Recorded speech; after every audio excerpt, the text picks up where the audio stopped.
Thank you for joining us on Discussion to Action. Today we're going to be talking about the common phrase made by many women who say that there are no good men out there, and then we're also going to have a conversation about women of value. And I came to realize for me that it was me and how I didn't value myself, because I see now that when I value myself, the way that I value myself, then I'm going to make certain decisions based on how I value myself.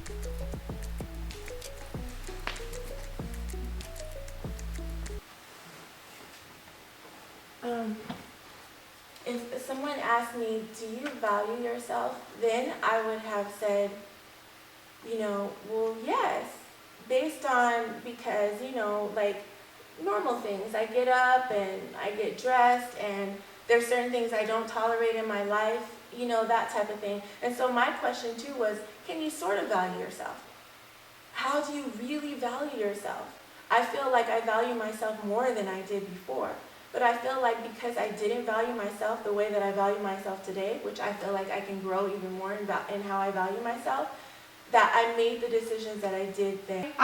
Okay, I think I'm following. If I could make a comment. I was thinking about what you were saying about working out and wanting a man. Like, I value myself. I feel like I have something to offer. But if it were to come to something about working out or something, I'm not that friend. I can't be hiking with you. I'll holler at you when you go to the movies or something. But that doesn't mean that I don't see that I have value in myself, but I just know I ain't gonna be hiking, or like I'm not that person to, and I go back and forth with, should I be okay with not being that person? Like, should I be a little bit more, I know I should be more health conscious, but I kind of feel like that's not me, and I do still appreciate the value that I do add in the other things, and I would offer that to you based on what you're saying. Maybe you valued yourself in one area, but there were other areas that you didn't, and so there's always room for growth, like you're saying. Well, I realized I didn't value myself. Although there's aspects, there's little things like, well, I'm not going to put up with this, or that, like the situation, the relationship that I got out of. Obviously, I valued, my life in the sense that I'm not a drama person. I'm not like, I don't want a whole bunch of craziness in my life. So I got out of that situation. I made the decision. I didn't care what it took, but overall, I had to look at myself and why was I even there? That was like, what am I doing here, and why have I been in these relationships? Go ahead. I think value, to me, because saying like, oh, I don't do drama and this and that, I think those are standards. I think value comes in a sense of knowing who you are. And I think sometimes knowing who you are, you have to go past to like learning your ancestral roots, your culture. Like, know who you are outside of a relationship. Women think of relationship just that, a relationship. But you can't bring nothing to the relationship if you don't know in essence who you are as a whole being. So if you just know the basics of who you are, that's not it. You got to go deeper than that. Who else are you? What's your lineage? What you like to do? Like, I'm not going to, this is just me. I can't just go to you with movies and bowling and stuff. I can do it sometimes, but that's boring to me. I'm unconventional. I'm falling out the sky. I'm doing bungee jumping. Like, I need that. But I know that of me. I love thrill-seeking stuff. But I know that I can bring that to the table. So what are you? You're going to say it's a balance. So if you bring just this boring stuff, okay, you balance me, but I need to know sometimes you can be that spontaneous type of person. But that's because I know me. You know what I'm saying? Yeah, that's exactly my point. I believe from experience that how I value myself, or how we value ourselves as women, as people in general, men, women, whoever you are, you're going to make decisions based on how you value yourself. You're going to allow in your life what you allow based on how you value yourself. If I have to talk about my own value, that's easier for me to do, because I'm at the point now where I understand my decision making in the moment. It gives me my value. If I'm able to say, old Alicia, if my man would have said something crazy to me, I'm flying off the handle. I'm going to act real crazy because you started it. And I have the right to act crazy now because you started it. New Alicia, because I value me and my character, that stands. So you can say something crazy to me, and I'm going to keep my kindness, my calm, my patience, and all of the value that I've learned makes me valuable. I'm going to have the resolve. I've decided to be the resolve and not add to the conflict. So that's what makes me valuable for me. And if I do fly off the handle. Forgiveness immediately. I'm going to be the one to say, forgive me, this is what I noticed I did. It's not based on him, it's based on me. And if he receives it or not. Because a lot of the times he has to go into his quiet place and get himself together. I'm at the point where immediately, I'm ready to fix this. I love you more than I love that little moment we had, you know. So my value comes from my experiences, seeing myself be ugly and wanting to be beautiful, you know. When it comes to kindness and generosity and all the things that I feel make people valuable, you know. I think like we're always adding to what our value is. Like as I learn, as I go through life, it's like I'm adding. Like I'm adding to myself. Like, oh, you know, I value this, or this is what makes me valuable. Like it's just, I think because in life that you never stop like evolving and growing and like finding yourself or finding new ways or new things that you like.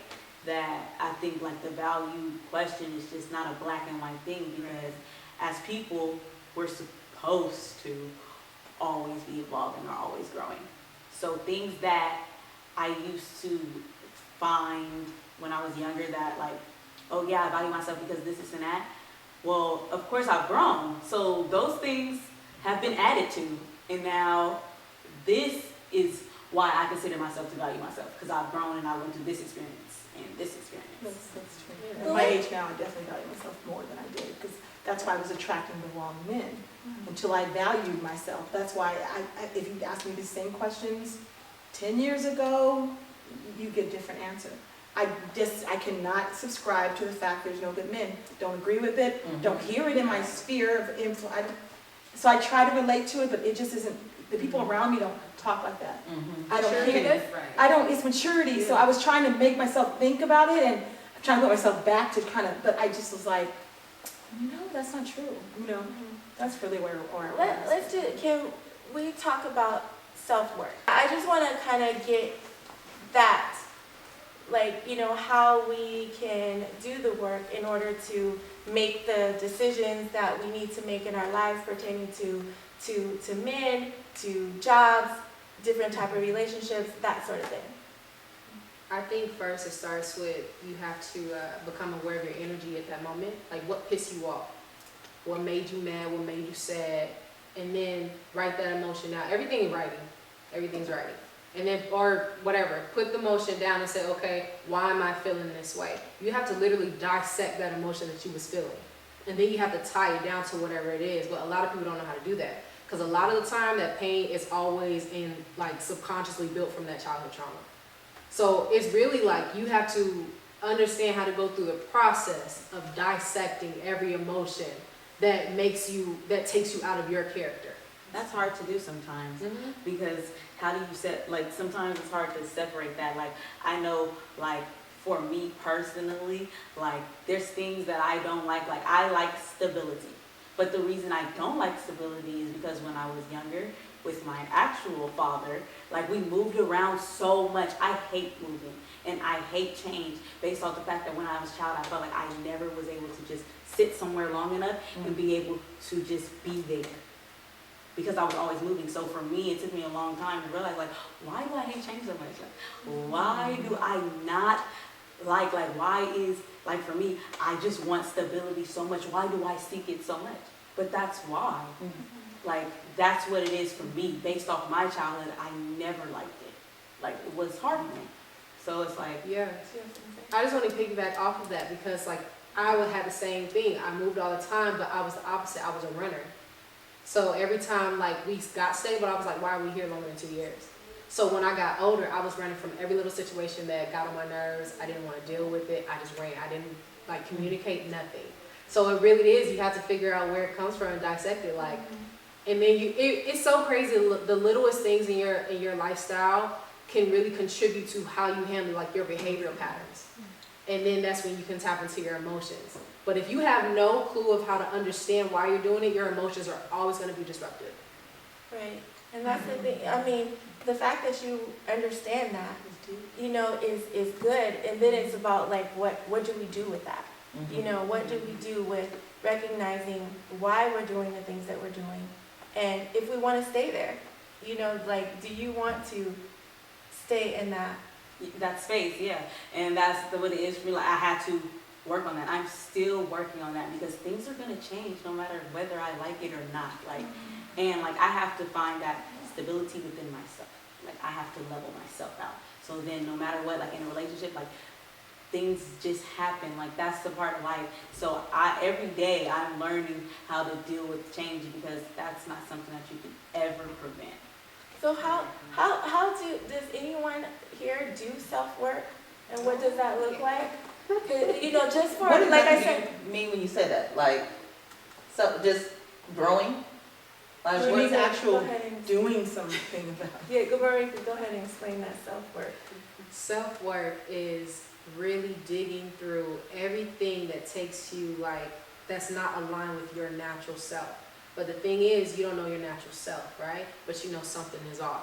So it goes into that energy again. When you feel like something is pissing you off or whatever the case may be, you have to sit down, you have to cry it out, you have to rage it out, you have to do whatever it is. You have to process the things that has happened in your past and then gain understanding. And then you have to say, okay, how do I move forward from this?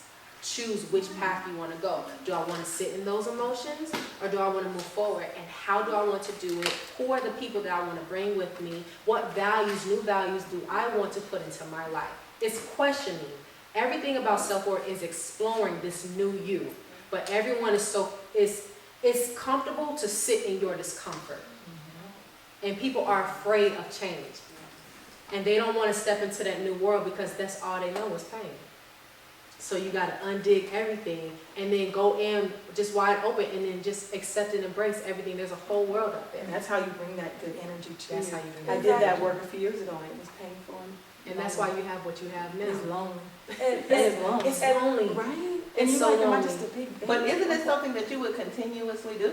Yes. Yeah. Oh, yeah. Yes. But you got to go through the first one because it's always seasons. So that first season is uncovering everything. Like, so say if all of a sudden you did self-work at the age of 30. That's 30 years you have to undig. And then after that, then you continuously grow. But self-work after that is just growth. It's not about like, oh, I got to undig this unless you kept holding on to something you didn't really let go. Because your mind can really trick you into thinking you let that go until somebody come and piss you off. You be like, dang, I thought I let that go. When you really Somebody just can were trigger avoiding something. it. Exactly, you was Right. just avoiding it. And it's about like understanding why it is that you're doing what you're doing, and then making those decisions on, is this how I want to be? Is this who I truly am?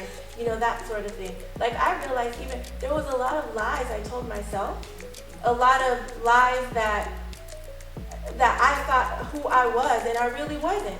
And I didn't realize that until I started doing this work, and I'm like, wow, that was a lie the whole time. That's how we make the decisions that we make in our lives based on who we know ourselves to be or the lies Who you thought you were. who you thought you were, and you make decisions based on that.